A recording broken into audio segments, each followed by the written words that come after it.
Level 1, the log cabin. You were born on February 12, 1809, in a one-room log cabin in Hardin County, Kentucky. The floor is dirt, the walls let in the wind. Your father, Thomas, is a farmer who moves whenever the land disappoints him, which is often. You have no shoes for most of your childhood. You have no real school, a few weeks here, a few weeks there, teachers who know barely more than you do.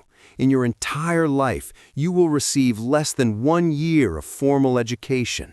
It does not matter. You read everything you can find. You read by firelight. You read walking to the fields. You read until the words become something else entirely. Tools, weapons, armor. You are 6 feet 4 inches tall by the time you are 17. You are the strangest looking boy anyone in Indiana has ever seen. You know it. You use it. Your mother, Nancy, dies when you are 9. Milk sickness. She's 34 years old. You help your father build her coffin. You drive the wooden pegs in yourself. You do not cry in front of anyone.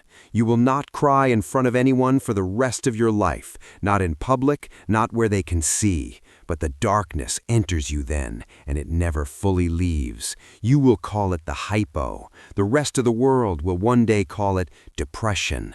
You learn to tell jokes instead, long, looping, devastating jokes that make entire rooms collapse with laughter, while something behind your eyes remains completely still. Level 2, the self-made man. You leave home at 21 and you never go back, not really. You work as a store clerk, a postmaster, a land surveyor, a rail splitter.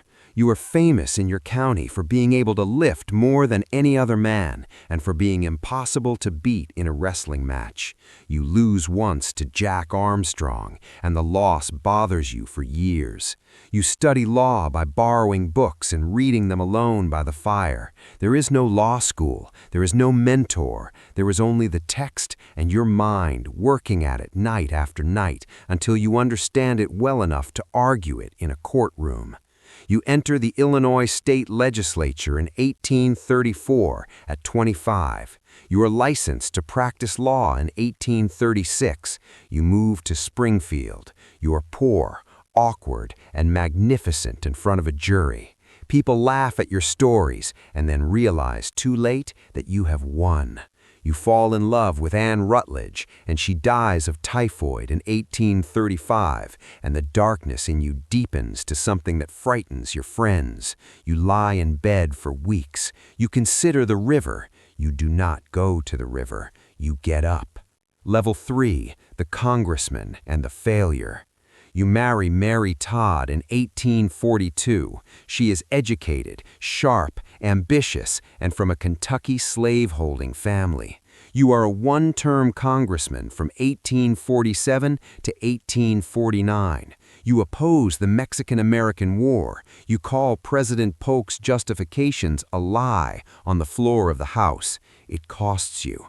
Illinois does not send you back. You return to Springfield and practice law for 5 years. You are, by every external measure, finished in politics. You are 40 years old. You are no one.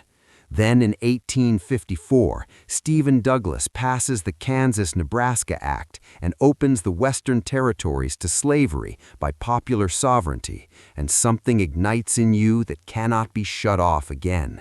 You have always hated slavery, not with the righteous fury of an abolitionist pamphleteer, but with the cold, exhausted hatred of a man who grew up poor and watched human beings sold like horses and understood at a cellular level what it meant for a man to have no claim on the work of his own hands.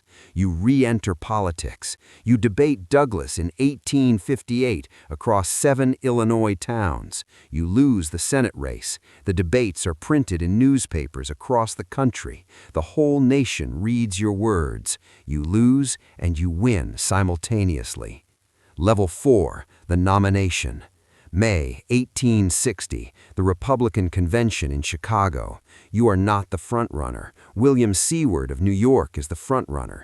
You are the compromise candidate, the one no one hates enough to stop.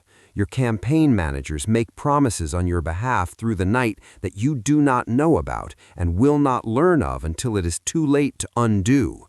On the third ballot, you are nominated for President of the United States. You are 50 years old, unknown outside the Midwest, and you have never administered anything larger than a two-man law office. You win the presidency in November 1860 with 39.8% of the popular vote. You do not appear on the ballot in 10 southern states. Before you are even inaugurated, South Carolina secedes, then Mississippi, then Florida, then Alabama, then Georgia, then Texas. The country is dissolving before you take a single official action, and there is nothing you can do to stop it. Level 6, the nomination. May 1860, Republican National Convention, Chicago. You are not the front-runner. William Seward is. Salmon Chase is.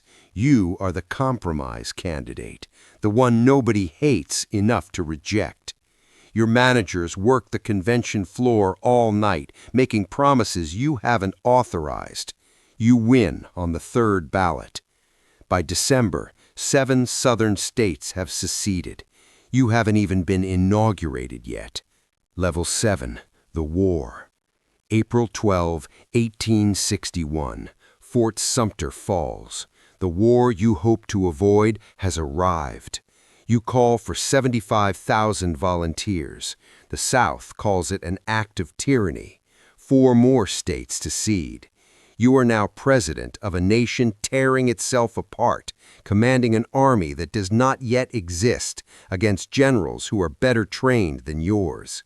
You fire general after general, McClellan, Pope, Burnside, Hooker. You cannot find a man willing to fight. 620,000 Americans will die before this is over.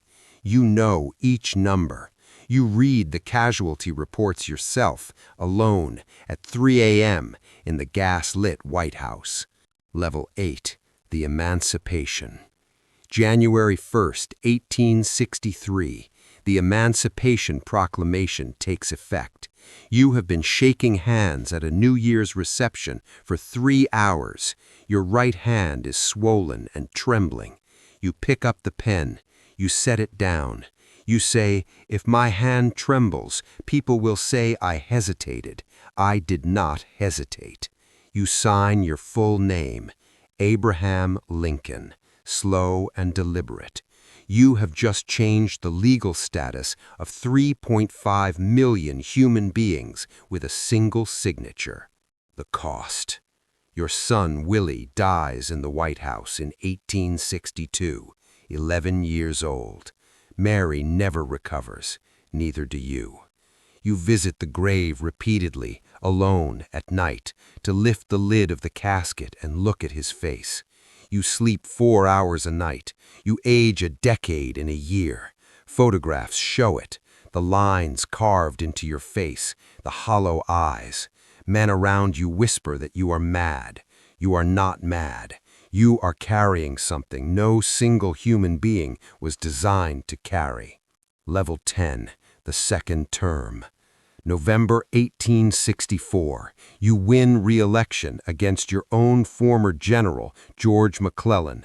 The war is turning. Sherman marches through Georgia. Grant hammers Lee in Virginia. You know the end is near.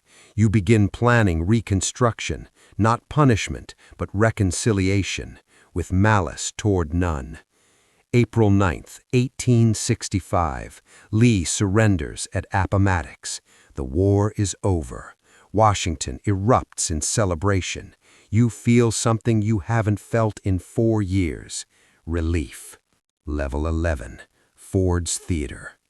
April 14th, 1865.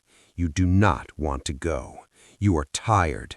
You tell Mary you have a headache, but the papers have announced your attendance and you do not want to disappoint.